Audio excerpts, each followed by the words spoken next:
Hello and welcome you all to the another lecture of Physitronics building the concepts on physics. তাহলে আমাদের এখানে যে কোশ্চেনটা দেওয়া আছে সেখানে বলা আছে যে helium gas goes through a cyclic ABCDA consisting of two isochoric and isobaric lines. তাহলে আমাদের এখানে যে কোশ্চেনটা দেওয়া আছে সেখানে বলা আছে helium gas goes through a cycle ABCDA এইভাবে গেছে তাই তো ক্লকওয়াইজ গেছে consisting of two isochoric and isobaric line. Isochoric means volume unchanged থাকবে, ভলিউম কনস্ট্যান্ট থাকবে। Isochoric means volume V constant, আর আইসোবারিক মিন্স প্রেশার কনস্ট্যান্ট।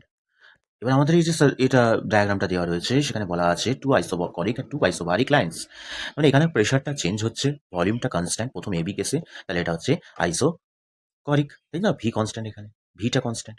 আচ্ছা, এই কেসে দেখো টু পি নট থেকে কোথায় চলে গেছে, এটা টু পি নটেই রয়েছে কিন্তু ভলিউমটা ভি নট থেকে টু ভি নট হয়েছে, মানে টু পি নট প্রেশারটা সেম রয়েছে, কনস্ট্যান্ট রয়েছে, তাই এটা হয়ে যাবে আইসোকরিক প্রসেস, প্রেশার কনস্ট্যান্ট, এখানে ভলিউম কনস্ট্যান্ট, এখানে প্রেশার কনস্ট্যান্ট।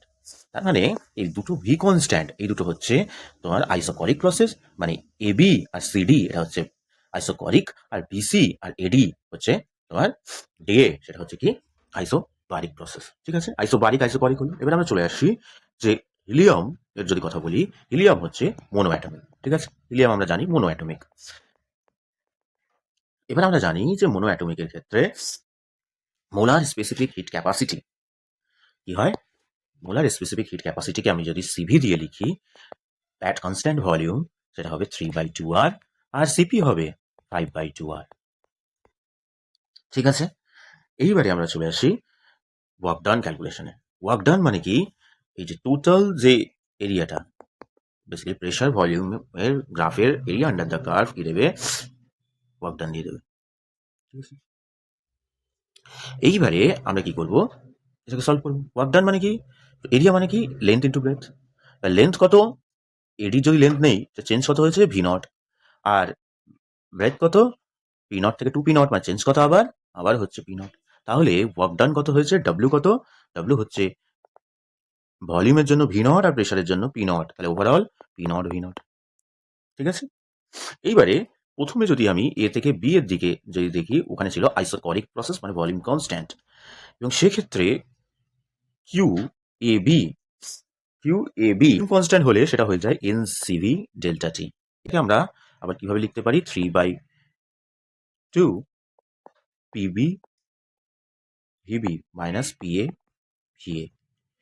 সিভি আমাদের দুটো কেসেই কমন রয়েছে, সেই জন্য 3/2 অ্যাজ এ কমন চলে আসবে। এবারে আমরা যদি এটাকে সলভ করি তাহলে কত হবে, পিবি ভিবি, তাই তো পরের কেসে সেটা ছিল 2 পি নট ভি নট। ঠিক আছে, আর পিএ ভিএ কি হবে, প্রথম কেসে কি ছিল, পি নট ছিল আর ভি নট ছিল, তাহলে P not V not solve করলে কি দেবে, 3/2 পি নট ভি নট, মানে 1.5 পি নট ভি নট। এবারে আমরা চলে আসি আইসোকরিক প্রসেস, যেখানে বি টু সিতে আমাদের যে প্রসেসটা ছিল আইসোকরিক, সেখানে কি হবে, Q BC is equals to, যেহেতু প্রেশার কনস্ট্যান্ট তাই সিপি ডেল্টা টি, সিপির ভ্যালু 5/2 আর এটা PC VC minus PB VB দিয়ে দেবে। এটাকে সলভ করবে, দেখো তোমাদের প্রেশারটা এখানে 2 পি নট আর ভলিউমটা 2 ভি নট ছিল, তাহলে ওভারঅল কি দিয়ে দেবে, 4 পি নট ভি নট। আর পিবি হচ্ছে বি পয়েন্টে হচ্ছে তোমার 2 পি নট আর ভি নট, তাহলে 2 পি নট ভি নট, তাহলে 5/2 2 পি নট ভি নট, তাহলে টোটালে কি দাঁড়ালো 5 পি নট ভি নট। তাহলে টোটাল যে কিউ ইন কতটা সে হিট অ্যাবজর্ব করলো, ওখানে ছিল 1.5 পি নট ভি নট, আর এখানে হচ্ছে 5 পি নট ভি নট, তাহলে 6.5 পি নট ভি নট। আর আমরা জানি এফিসিয়েন্সি কি, এফিসিয়েন্সি বেসিক্যালি কতটা ওয়ার্ক ডান করলো ডিভাইডেড বাই কতটা ইনপুট। তাহলে ওয়ার্ক নেটটা আমরা কিন্তু প্রথমেই বার করেছি পি নট ভি নট, আর আমার কিউ ইনটা এখানে আমরা বার করেছি 6.5 P not V not. P not V not cancel, 1/6.5, এটাকে যদি সলভ করি তাহলে এটা মোটামুটি 0.15 সামথিং দিয়ে দেবে। পার্সেন্টেজে যদি বলি এটা 15 পয়েন্ট সামথিং দেবে, মানে এটা বেসিক্যালি এই রেজাল্টটা এরকম করে চলতে থাকবে, এটা অ্যাপ্রক্সিমেট রেজাল্ট। তাহলে এটাকে আমি যদি পার্সেন্টেজে বলি তাহলে কত হবে, 15.4%, সব অ্যাপ্রক্সিমেট ডেটা। ঠিক আছে, তাহলে আমাদের অপশন এ হয়ে যাবে অ্যান্সার।